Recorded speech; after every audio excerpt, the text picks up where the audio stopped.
মায়ের কোলে বসে আছে, মায়ের কোলে বসে আছে সোনারি চাঁদ। মাকে দেখে পাগল হলো নবীজি আমার, মাকে দেখে পাগল হলো নবীজি আমার। আরে নবী বলে ও গো মা জননী, পাহাড়ের ওপর যাচ্ছি আমি। নবী বলেন মা জননী, পাহাড়ের ওপর যাচ্ছি আমি।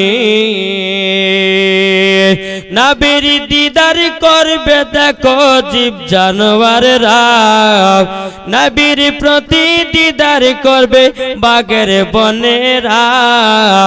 নবীর প্রতি দুরূদ পড়ো সবাই, আল্লাহুম্মা সাল্লি আলা। এই পানি থেমে গেছে, বসেন। একটুখানি পানি হয়েছে কিনা সব উঠে উঠে পালিয়েছে। ওয়ালা আলে সাইয়্যিদিনা মাওলানা মুহাম্মদ।